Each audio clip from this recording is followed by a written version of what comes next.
Yo, have you heard of LinkedIn Learning? If you haven't, LinkedIn Learning is an American massive open online course provider. It provides video courses taught by industry experts in a variety of subjects. Now, why am I sharing this? I'm sharing this because Living Corporate is in partnership with LinkedIn Learning to provide diversity, equity, and inclusion courses. Listen, if you're trying to be a better ally, you want to understand better diversity, equity, inclusion strategies, or you just want to learn how to be a better leader, you got to check out the courses on LinkedIn Learning. So check it out. You can do it one of two ways. You can click the link in the show notes, or you go to LinkedIn Learning and you search Living Corporate. Again, link in the show notes, or go to LinkedIn Learning and search Living Corporate. I'll see you over there.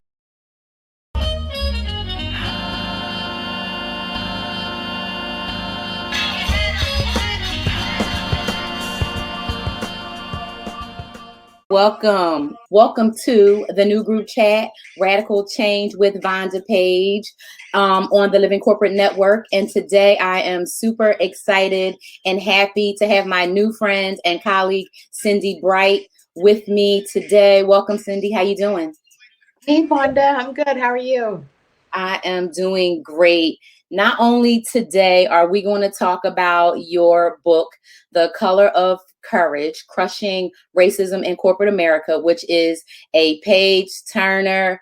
It's a burner. Like you can't wait to go from page to page because you're just like, oh my God, what? And you just want to keep on going. So we're going to get into that probably, in the next maybe 20 minutes or so. But before we kick off with that, I just want to say welcome to the audience, whether you are watching us live here now or going to check us out later on the replay. So I'm your host, Vonda Page. And like I said, this is Radical Change with Vonda Page, the new group chat.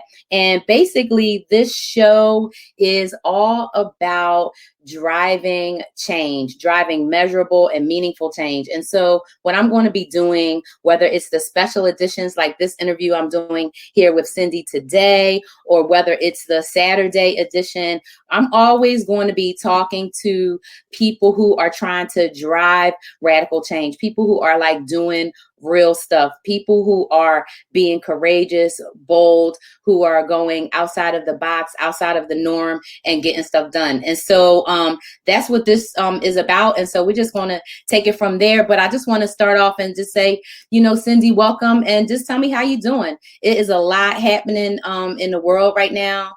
And I know for me personally, it's been a struggle, to concentrate sometimes and, to make sure that I'm doing my self-care and taking care of myself. How are you doing with all the drama and everything that is happening right now?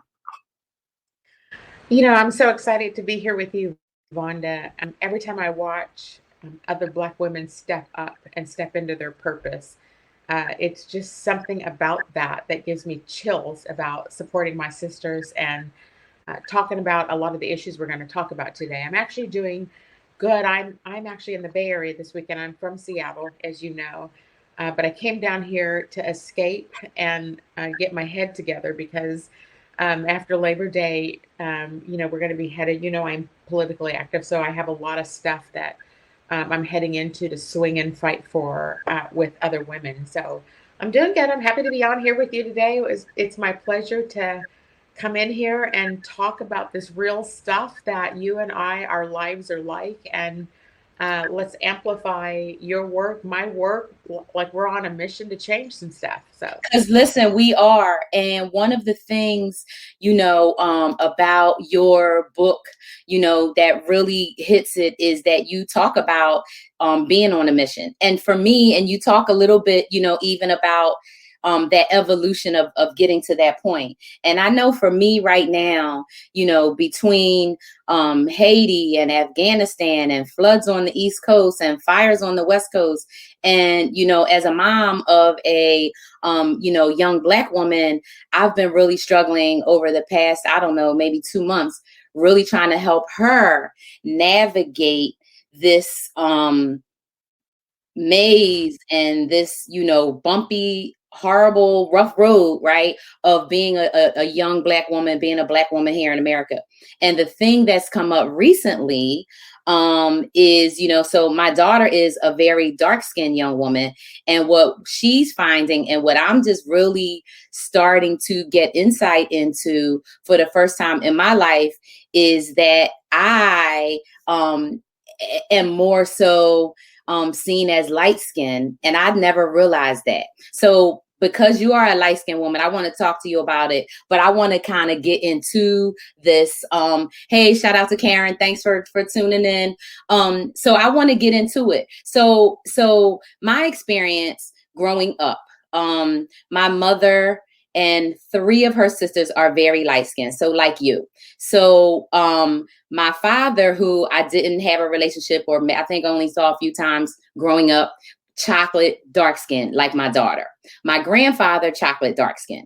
Most people in my family that I grew up around were light like you. And so I got called Blackie by people in my own family growing up. And so it wasn't until I had two first cousins that were younger than I was, who were darker skinned, that people stopped calling me Blackie. And I don't know if it was because one of them was a boy and, maybe it was going to be a more negative thing or something. So throughout my entire life, I thought that I was dark, even though I knew I wasn't like dark skinned. And so it never dawned on me that I could be have any privilege, right, greater than other Black women or Black people, until I started seeing how my daughter is trying to navigate life. And I'm like, well, what the hell is different?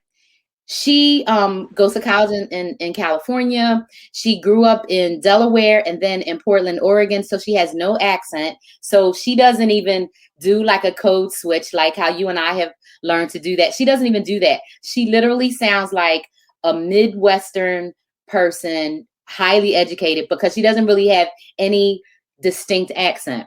So she'll call because she's been looking for an apartment. She'll call and, make the appointment. And then she goes and she says, hi. And and she's like, yeah, it's me. And so as I'm noticing that and noticing other things and how she's treated, I'm like, because there's some challenges that I haven't had.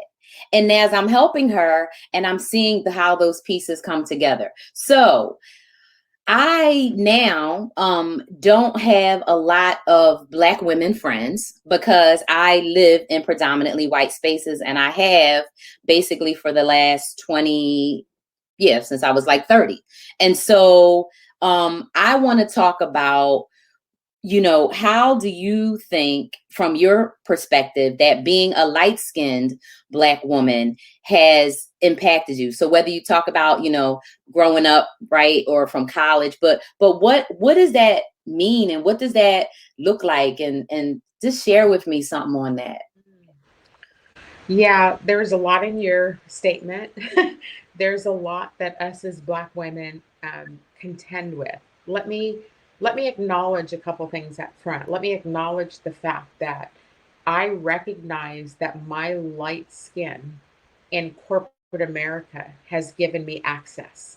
I mean, I rose to the highest ranks of HR in corporate America, and my light skin fed into that. I'm not oblivious to that. I'm not naive to understand, because I have fought for Black people my entire life. Now, I see you as a light skinned woman. So it's funny when I asked you that you thought you were dark skinned. I don't see you as a dark skinned woman. So there is just interesting things that I'm going to talk about it from two lenses, right? From the white people's lens, I have gained on the fact that I am considered attractive by this society's standards of what's considered acceptable. I don't see myself that way. You need to know I come from a lot of abuse from my background.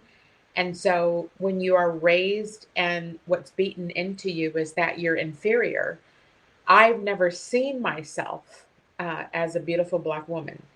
Many people say that to me. I don't see that. I see myself as a Black woman. Let me also say that my sisters who are dark skinned, I have watched, I have fought for, I have worked to diffuse them feeling secondary to me because I know what their life is like. And I would say that their life and my life are not dissimilar.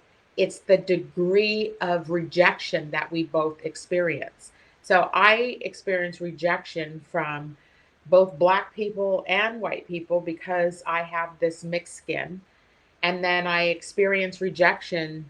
Uh, my strongest rejection has been from white women. I think I do a decent job of allowing Black, dark skinned, or more dark skinned Black women to receive me because of the way that I relate to them.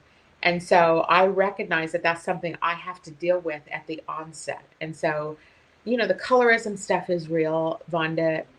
No one who has any level of melanin in their skin has escaped this, the fact that our skin is not pink and white.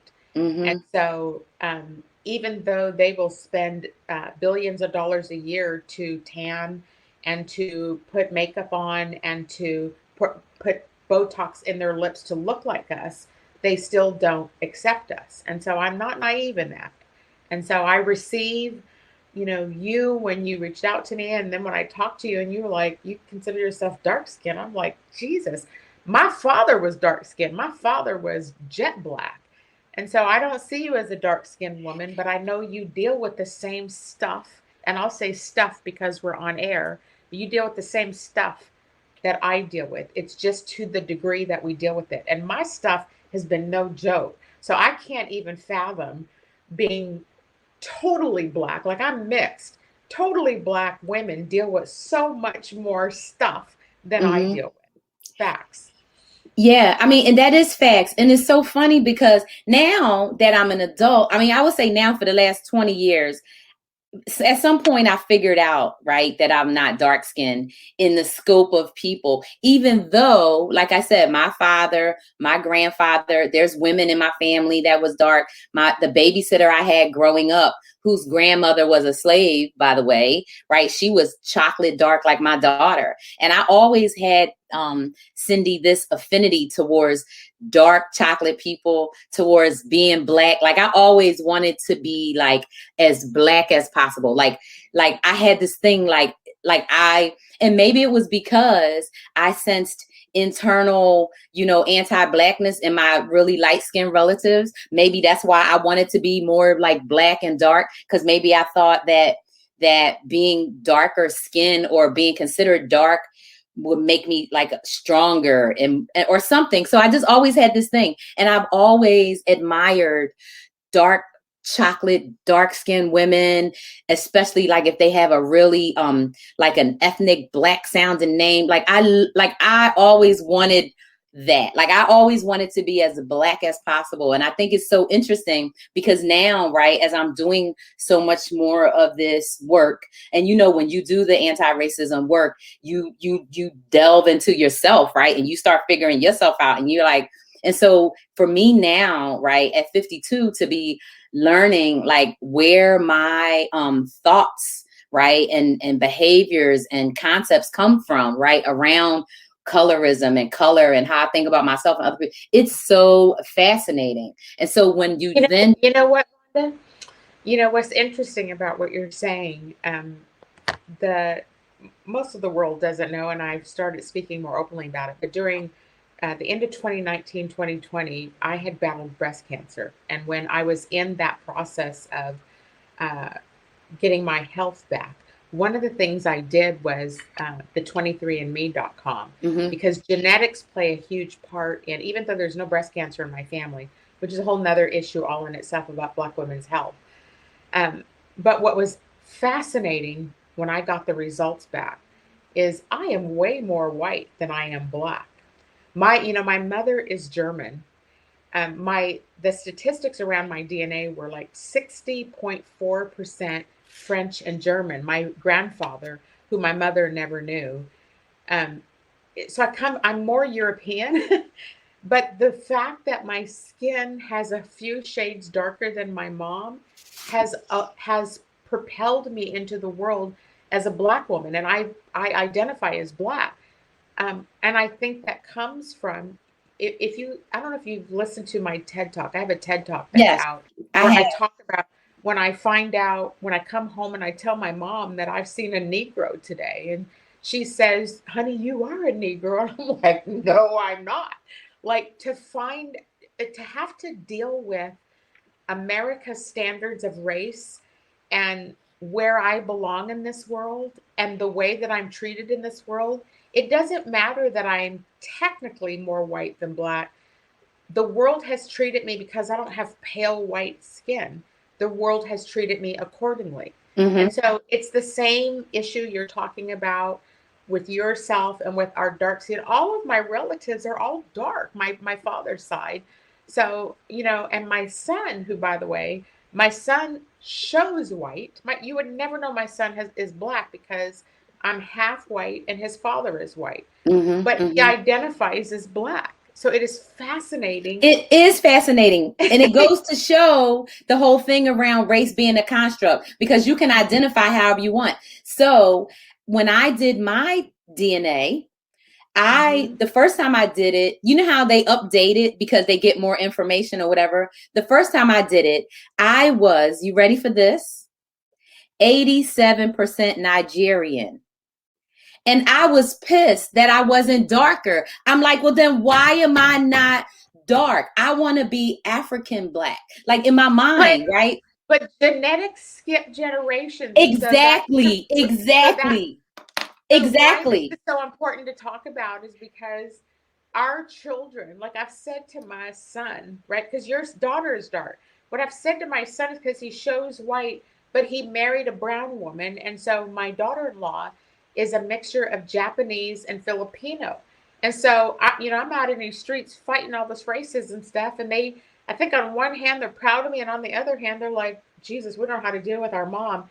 But I've said to them, you watch, because the statistics will, your kids, because you look white to my son and you've married a dark woman, your kids are going to look like my father. Yes. And so, right. And so when your children are born and your children have the dark skin and you are a privilege of a light skinned mom, watch. I said, I'm handing this damn baton to you, because when you are in your 40s and people treat you like they treat us because you have a child that's dark, this is real talk, Vonda. It is real talk. So your daughter and my grandkids are going to fight the same battle if we don't address racism in corporate America, which is what my book was about. So you're right. And how deep is this? So I have, over the years, my skin has gotten lighter, because when I look at pictures of myself, right, and it's so funny, my best friend from Philly, she sent me an old box of pictures that she had at her house, and it was a picture of my daughter when my daughter was 3, right? And when my daughter was 3, she and I look the same. If I look at pictures of myself, we're the same skin tone. But when my daughter was born, I have a picture of my son right now. I got to show you. Keep going. When she was born, she was so light skinned. She looked white. She had jet black straight hair, right? And I was looking at the baby and looking at the doctors like, why is she white? Why does she look white? Like, I couldn't even understand. And the doctor, look at this. This is my Stanford. Look at how white my son was, right? And so no one knew. They would see this crazy Black woman in the stands when my son. I know that story is hilarious, and you cussing out the damn refs and shit. That is hilarious. That's hilarious. That's how I was. Hey, Maureen, that's how I was too, right? So I get it, but it's so interesting that people don't understand, and to your point, right, about how genetics, that goes around. Like, my mom is super light skinned. My grandmother was my complexion, right? There's people in my family that look white. I remember when my daughter was little, before she knew anything about black, white, or whatever, she had somebody at school say something to her, but she thought in a nutshell that my mother was white. And she was like 3 or 4. So, she doesn't know nothing. I haven't explained to her, you're Black and this is the difference or whatever. And she said something to my mom about being white and my other aunt being white and my other aunt. And I thought it was so cute because I said, oh, it just goes to show, right? Kids don't know anything about race or racism until you teach them. My mother, Cindi, flipped out. Well, why did you teach her? Why does she think I'm white and this and that? I'm like, she's 3. Literally, this is how old she was. How would somebody this little understand race as a construct, especially if she's in predominantly white spaces, right? And we have friends of different backgrounds. So to your point about, how genetics works, right? And how to think about, all of this stuff going forward, if we don't do something now, and what we can do, right? Raise our voices, give people plans and action steps. But literally, to your point, in the book, white people have to solve racism. So, I mean, let's talk about how, first of all, did you get the courage to even write a book like this? Because these experiences that you share, just like I've read, other books by brilliant Black women, these experiences, we all have them. But a lot of us, right, don't take that step to say, I'm going to jump in, I'm going to write about it, share the experience, and take it to another level. So, just start there with it. How did you, say, you know what, I got to do this and I have to write this book. And then I have to not only do that, but continue to deepen my activism. Because it's not like you haven't been active in this space, because you have been for a long time.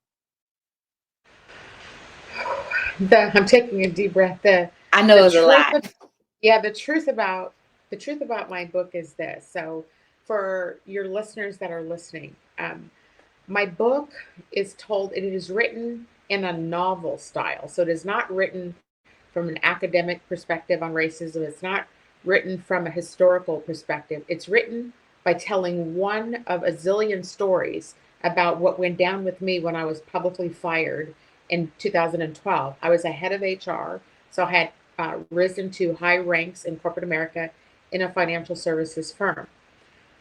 It has to do with who was then my friend, a white woman, who was having an affair with the CFO of the company. And so the 2 white people basically got protected.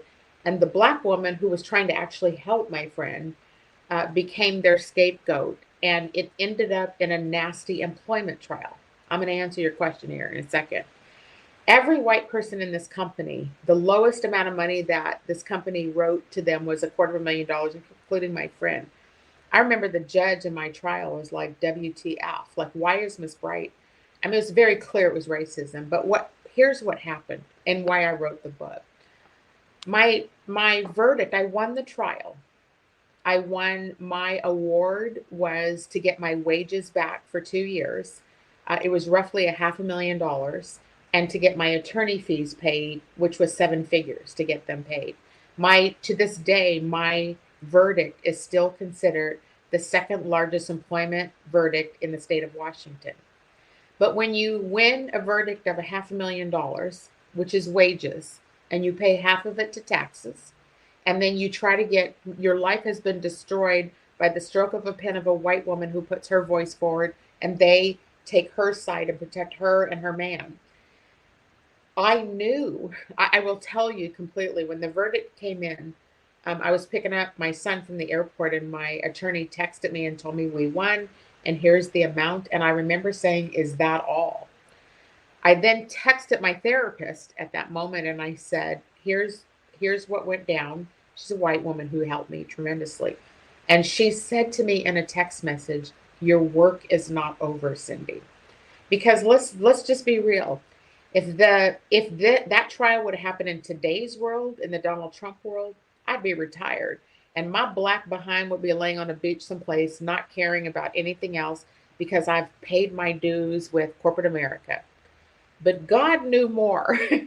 And those of us who are based in faith know that there was something more at play here.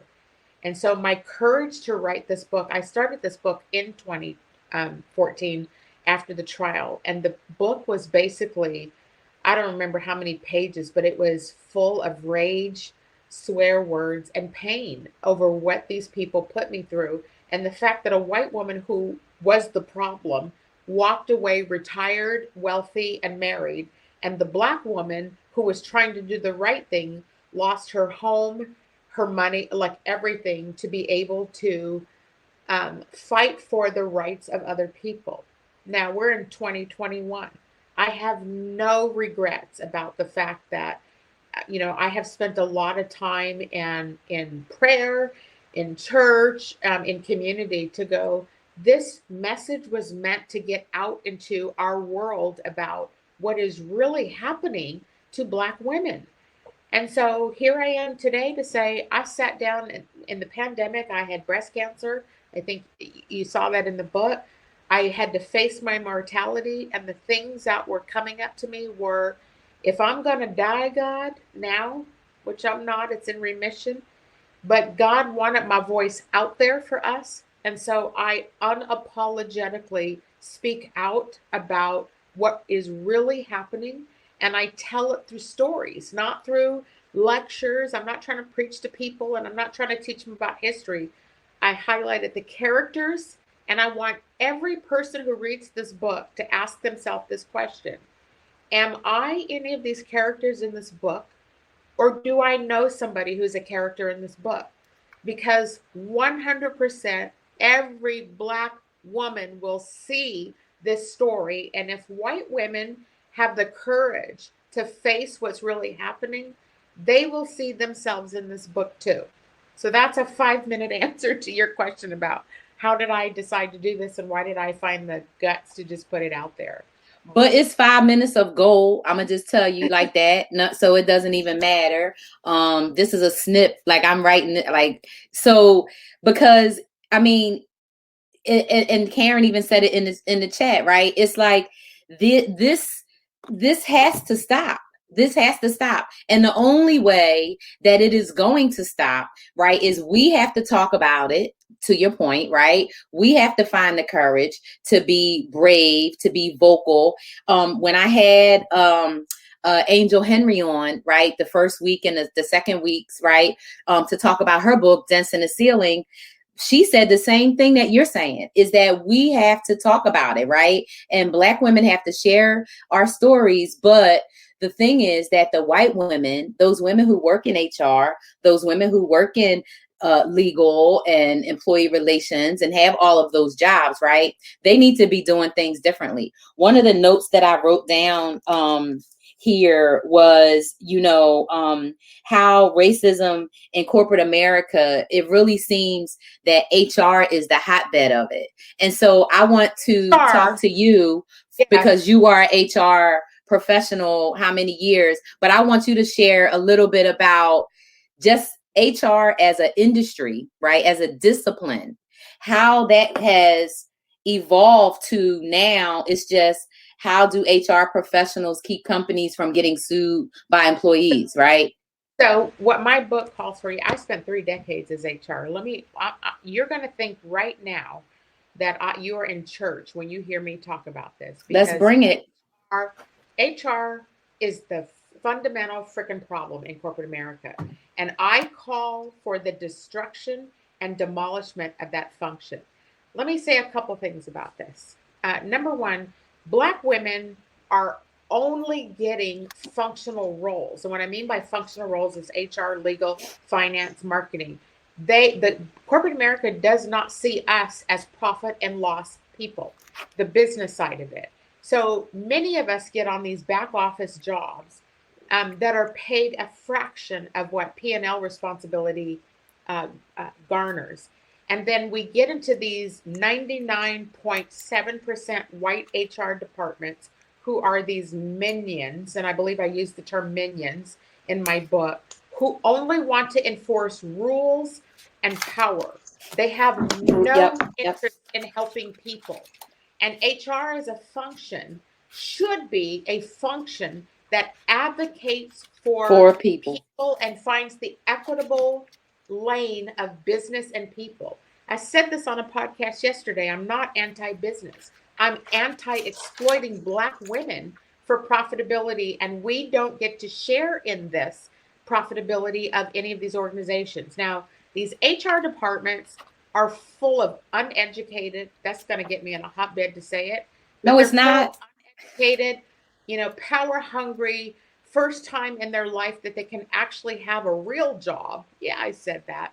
And then what they do is they spend their time destroying the Black people. They fight. My book talks all about, the last chapter is about compensation, the systems that are at play. And the fact that I didn't bend over and let these white women in HR control. I'm hired as a business HR director.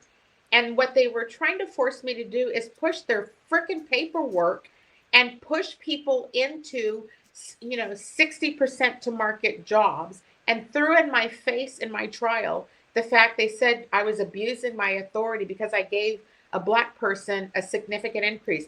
I gave him a significant increase at the approval of the CFO and the CEO. The CFO, who was the one in the affair, approved this because the Black people were the ones that were so lowly paid. And the fact that I was fixing access for women and Black people, and then the white women whose pay I fixed showed up on the stand and testified against me, even though I put hundreds of thousands of money in their pocket.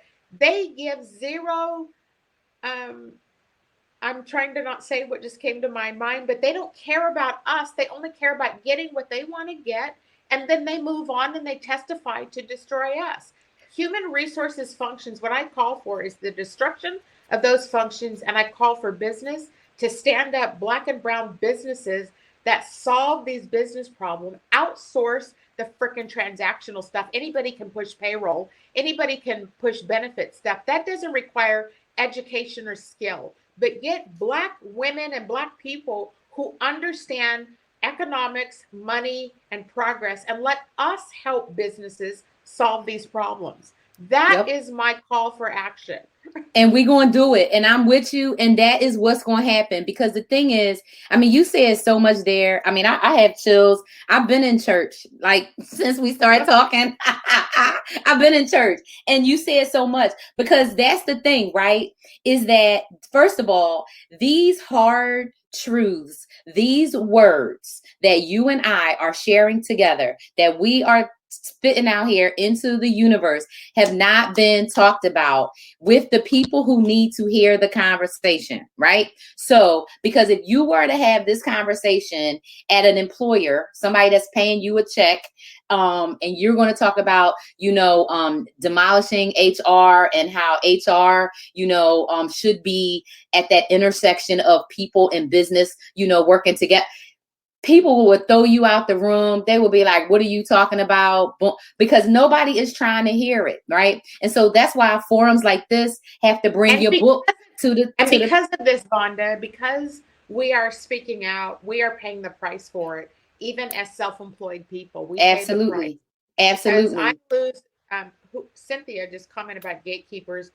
Cynthia, please buy this book and read about the gatekeepers, because not only is it corporate America, it's the political world too. So I'm on both sides of that equation, and we can talk more about that because they're both interwoven, and we need change in public policy, and we on the gatekeepers, and we need change in corporate America. These folks, look, I will say this, as a Black woman out here aiming to change this trajectory. I'm a Black woman who's got an executive MBA. I'm a Black woman who's done a TED Talk. I'm a Black woman who has a business. I'm a Black woman who does all these things. But because I'm doing that, the white employers only want to hire the white women who want to subcontract and get my knowledge so that they can get paid. This is the shit. And so I'm saying that loud and clear.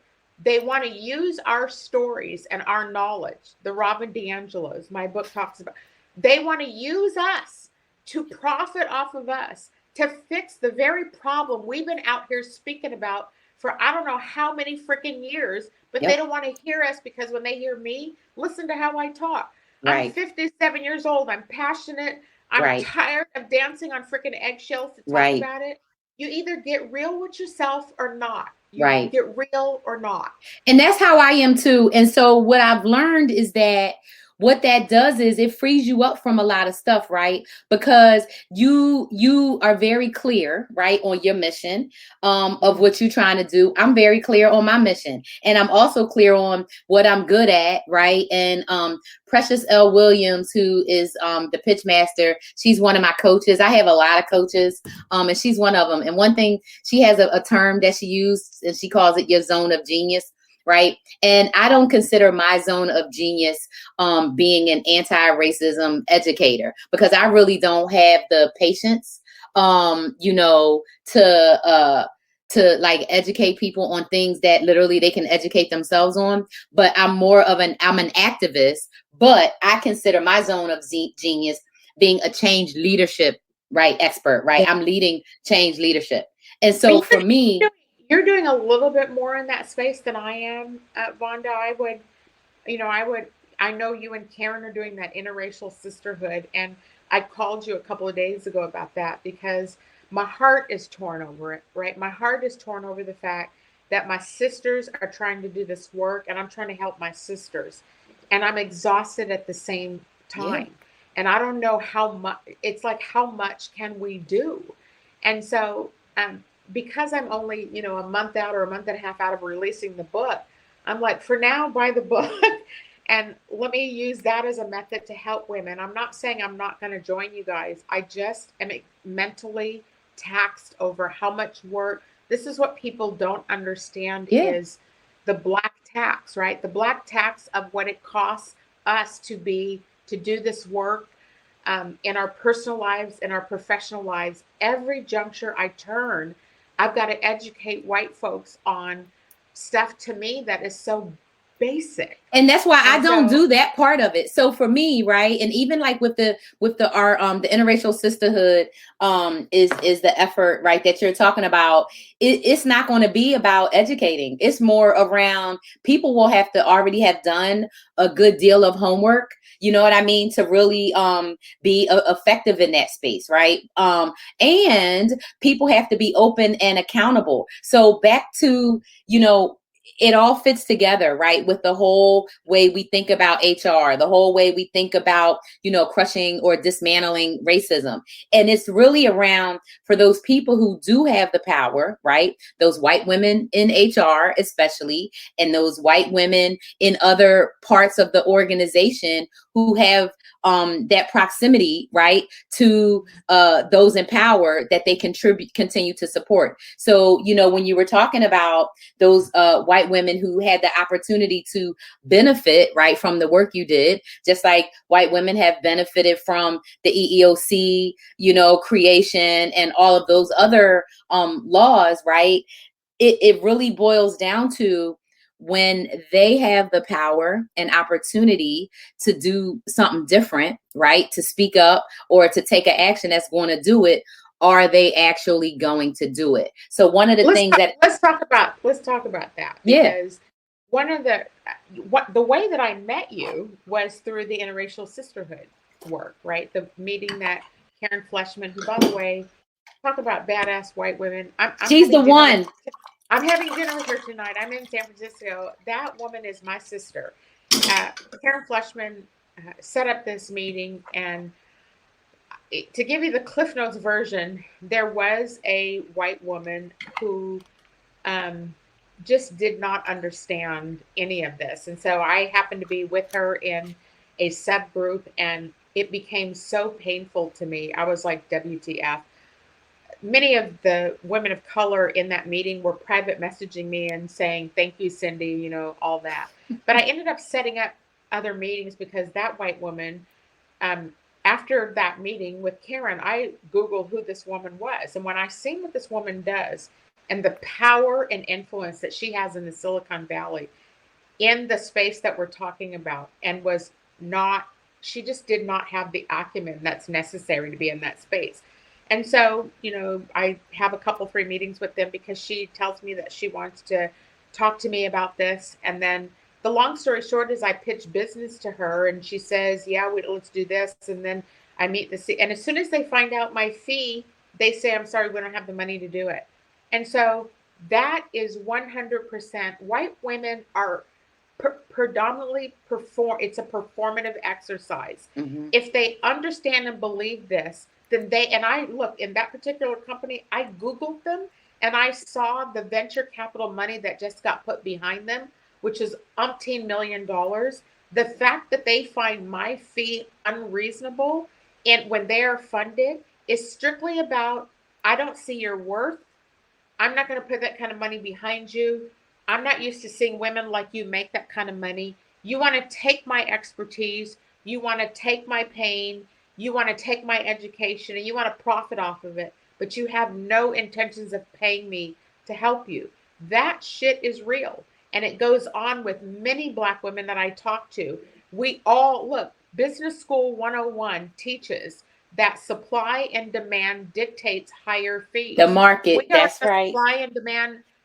We are in supply and demand right now. There is not enough of us that have been in these corporations that can speak to it. And there's certainly not, I don't know who my competitor is as a head of HR in corporate America in financial services. There's not one other person who can compete with me in my knowledge. And yet that should garner me if white men were doing this. And McKinsey is the consulting firm that pays millions of dollars for young white boys to come in and use our pain, and they are profitable. And women like me are out here fighting in the fucking streets to get paid minimal money to talk about these issues. That shit is real. It is. And it has got to change. And the thing is, and this is why, I was super excited, when I talked to Zach Nunn, right, the CEO of Living Corporate, like, this is what I want to do. And this is what I would want to talk about. And he was like, do it. Because literally, if we don't say these things, right, if we don't talk about it, then it stays in the dark, right? It stays in there. And when we think about the people, right, who are in those positions of power and influence, who can do something about it, those are the people who have to hear it. So we got to get in front of people. So if that means, doing, podcasts and interviews and articles, that's a beginning of it. Here's the thing. Like, I had an earlier meeting today. Because I was on a podcast yesterday for Indivisible Washington, which is I'm from Seattle, for those of you who don't know. And I'm very politically active, and this was a political podcast. And I talked about a lot of public policy and the BS that goes on in the political world too, and how Black people are getting left behind. They asked me what's next for me. And I can't answer the question, post publishing this book, because for women like us who are fierce, fearless, and willing to stand up, I don't know, like, we deserve to make a living too, but we're not being paid. We're not being hired, and we're not being paid appropriately to make a living. And so that is the white supremacist cultures that are pervasive everywhere, is that they want us to go away because they know that we can't do shit without getting money. And so, I don't know the answer to that, but you and me and Karen and all of these other women who are out here fighting for the injustices, we're fighting against the patriarchy taking away women's rights. We are fighting against chapter 2 in my book, the 10 commandments of the GOB, please thy white man. Like, we're out here fighting that. How do we get paid too? Mm-hmm. How do we fight for the rights of other people? And we're not politicians, and we're not owned by corporate interests. We're out here in the streets trying to make sure that the rest of us, that our children, your daughter, my son, Karen's children, all the people we know, our children should not have to inherit this fucking mess. Like, how do we deal with that? Right. I mean, it's going to, number one, it's going to take a lot of people crossing their comfort zones. Right. And because one of the things, and I think, so you're just a couple of years older than me. I'm 52. I think one thing that has been what do you call it? A condition of kind of like where we are is Black women have this thing where we either are told to be strong, or we feel we have to be strong, and it's between like this strength and resilience thing, right? And it's like, why do we have to be strong? Because what is the alternative, right, of being Yeah. strong? What's the alternative of fighting? Like, I am not going to be able to rest my head comfortably, right, if I know that I'm still worried about my daughter getting a police called on her for nothing. Right. So she's in her dorm room. And this whole thing with these two white girls who were moving in, they told my daughter that they were in the same room and they wanted her to move to a different room. Well, my daughter had been there a week already. The other girl had been there 2 weeks. She like, I'm not moving. Well, little did we not know that the rooms were assigned. So it was the two white girls were supposed to be in the same room. They knew each other. Well, instead of them explaining that to my daughter, they called the campus police on her. Of course they did. Now, instead, so until that's not a possibility anymore, I can't stop, right? Until I don't have to worry about not just my kid who's only going to be in college for 2.5 more years, but how about, right, my god kids, right? My friends' kids, how about anybody's kids? Right? Yeah. Any child that has any pigment in their skin or a different shaped eyes or an accent that some white person doesn't find, I'll just call it acceptable because I don't know what else to call it, and they decide to do that. So we have to be strong, because what is the upside, the other side of it, right? And when I think about, here's the thing. People don't seem to understand that strength is the result of pain. So even when you think about it literally, and if you're in the gym, you don't get stronger by showing up in makeup and high heel shoes. You get stronger by sweating, by pumping iron, but like, strength is the result of pain. So when every white person looks at black women, I mean, strong is the number one thing, word attached to me too. Does that give you any indication about the frickin' road I've traveled to be this outspoken and to be this unapologetic? Do you understand where this is coming from? And that's issue number one. And issue number two is, why do we as black women have to constantly deal with this developing more muscle? I said, look, this is not BS. When I was in chemo into 2019, early 2020, I said to God, I can't take anymore. Like, please let this be the final bout of bullshit I have to deal with so that I can propel myself into the world to help our people, and including these white folks who are destroying us. You are also a child of God, whether you understand that or not. So why can't we as women work together collectively for the good of all of us? Our rights are being taken away from us. The sanctuary cities are all under attack. We women are all under attack right now. Can we come together and start fighting this bullshit of trying to destroy us? We are not dissimilar or different. We have melanin and we have no melanin. Let us fight together to change outcomes for every woman. Period. Does it sound like church? Period. This is church, but period. For everything, for every word, I want to clap in between every single word, because what you are saying is the 100% truth. And that's the piece that is so, like, when I think about, because I don't want to keep talking about the book because I want people to buy it. But when I think about, when we talk about strength being the other side and the result of pain, and you think about the pain that is inflicted. And I have this thing where I you know how they say pet peeves, but I guess it's stronger than a pet peeve. I actually hate when people try to use intentions and try to excuse intention over the impact. Right? So it's like, oh, I didn't mean to be racist, or I didn't mean to be sexist, or I didn't mean to be. So this intention thing over impact. And the thing is, right, the way that we are going to get to that point, right? What you're talking about is coming together, is those white women who don't get it at all. They have to decide, are they going to put their own mask on, right? Before they continue to put the mask on capitalistic patriarchy? Are they going to at least take care of themselves first? Because if they at least looked out for their own interests, right? The election of 2016 would have went different, and a lot of other things would have went different. But they don't even look out for their own interests, because they still get screwed. Because even to your point in your book, the American Taliban is the white man. Yes, it is. And so let's just be clear about this, that the white women who think that they're upholding those white men and thinking that they're going to have access to power, these Taliban white men, Texas, the shit that's going on in there, that is the beginning. Let's pay attention, people, to. It's past the beginning.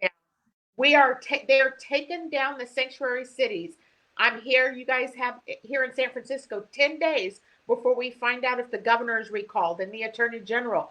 Those fuckers are coming out after us. Yep. And for every white woman who does not understand she is not gaining because she's trying to line up with them because she thinks that she has access to power and money, let's talk about the census data and the fact that it is the browning of America, and most brown and black people did not participate in that census because they don't want to be targeted. So let it be known that America is browner and blacker, and you can't undo us, and you will not genocide us.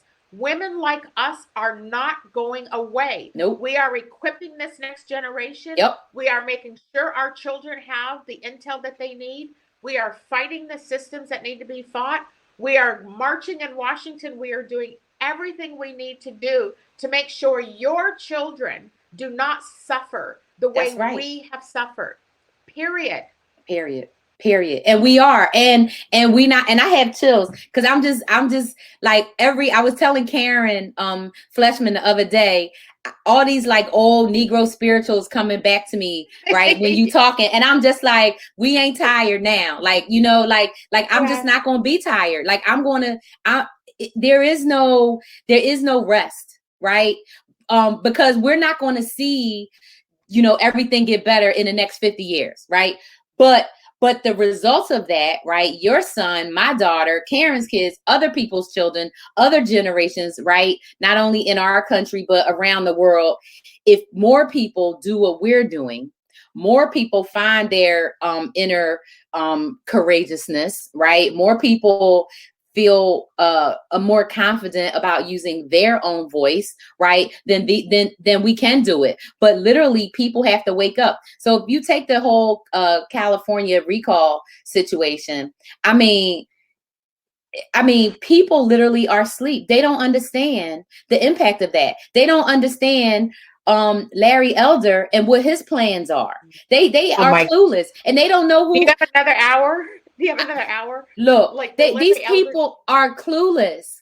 And so that's why the work of continually helping people understand, continually creating awareness, continually engaging with people, that's why this has to happen, right? And people will hear it.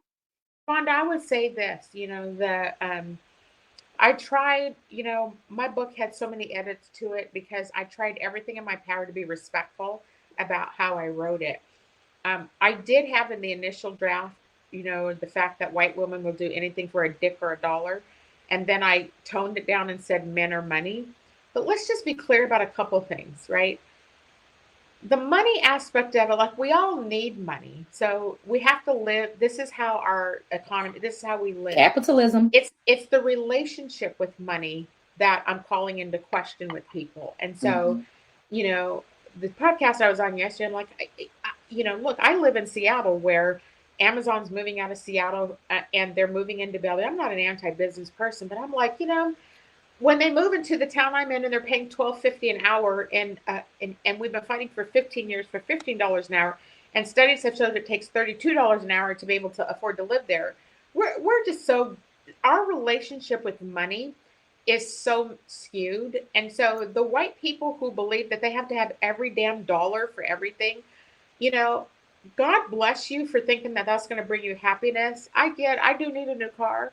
I would like some new living arrangements, but when God blesses me, because He will, I'm going to make sure I pour that into other people, because I want to make sure, Black women are raised to serve our communities, to serve each other. So if we could just change our relationship with money, I think it will begin to change how people think about upholding the patriarchy. So that's number one. Number two, at the end of the day, all of us wants the same thing. We want love, we want acceptance, we want to belong, we want to be able to live and take care of our families, and we want the same thing that these greedy ass white folks want, except that we're unwilling to sell out our sisters, other people. We're unwilling to do that for the sake of a dollar. And I can't tell you how many people, I got some coaching in my mid-career that a Black man actually said to me, Cindi, if you used, I feel like I used to be a hot chick in my 30s. And he was like, if you use what you had, you could make tons of money. And when he said that to me, I literally felt raped at the moment. I was like, who the fuck does that? Like, why would I do that? Like, why can't I earn money on my merit and what my education and all the things? All I'm saying here, kind of one of my last messages are, we are better together. And if we can't find a way to change our relationship to men and money, let's be real about some of these men. Let's be real about them. These old white guys that are in their 60s and 70s, they can't look. I got something in my nightstand that can outperform any one of them. So if you think that you're going to get, they ain't got nothing to offer me, right? And so, look, we have to get real about this stuff, right? Vaughn, am I wrong? You're not. They think that this is like a big deal, and these men are going to end up treating them the same way they have every other woman in their life. So stop being fooled to believe that they're going to actually do something for you to change your life. They are only about controlling your life. And you know what? You're right. You're right. And the whole thing that I cannot get out of my mind, and it hasn't gotten out of my mind since the day before the Texas, the whole Texas thing, right? Is Handmaid's Tale. And I remember when the show came out, was it on Netflix or Hulu? Whenever I remember I knew about the book, and I remember thinking, I don't even want to read that because I could imagine that happening, right? So then when the series came out, I was like, oh, I'm not watching that. And then some person in my life, I don't know, were like, you should really watch it. And I said, no, because it's going to make me mad, right? And it's emotional. So when I think about those women, right, in Handmaid's Tale, right? So it's the rich women, right, married to the husbands, and then it's all the poor women, right? And even to watch the rich women, right, let their husbands rape the poor women and all this other stuff happening, right? But then they still get treated like garbage, and they still treat those other women like garbage. Instead of, once it happens, the switch never.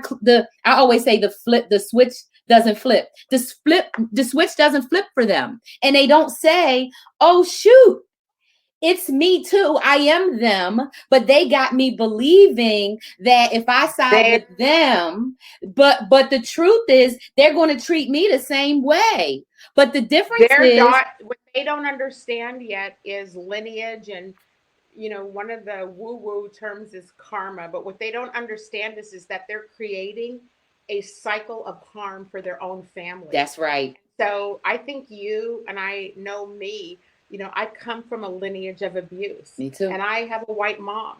And so, but it stopped with me. Yep, me too. So, you change the trajectory. And for the women who don't understand, if you don't have the courage, my book, The Color of Courage, if you don't have the courage to stand in the truth and change outcomes for your family, when you change outcomes for your family and other young women, other people of color, your life and your family's life can only become better.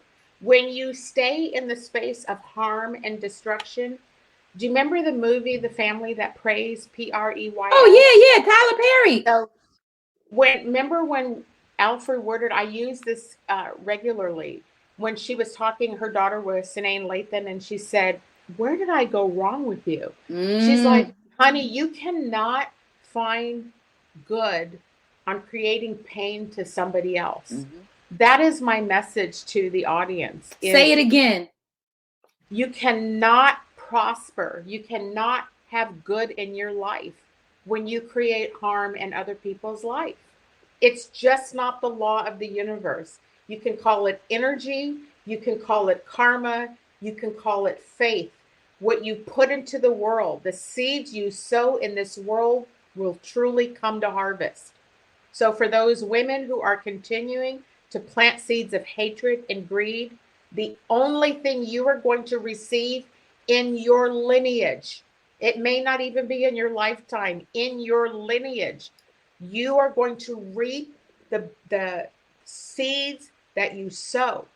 And so have the courage to do the right thing, even if it costs you in the short term, because in the long term, the longer game is for the love of all people. And we can all prosper if we put aside greed, selfishness, entitlement, and look at each other as we are our sister's keeper. Period. Listen, I'm going to drop it right there because there is nothing else left to say. Cindi, just thank you so much. I'm so honored that we met, and I'm looking forward to deepening and growing our friendship. I'm looking forward to continuing to support your work, for us doing more things together. And look, I'm with you. So I'm just want to tell the audience, those of you who joined live, thank you so much. Those who are going to check it out later, I popped 2 links in the chat. One is directly to Amazon to order Cindi's book, The Color of Courage, Crushing Racism in Corporate America. I am your host, Vonda Page.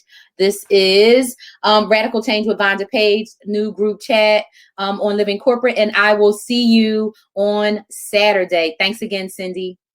Love you, Vonda. Thank you. You too. Okay. Bye.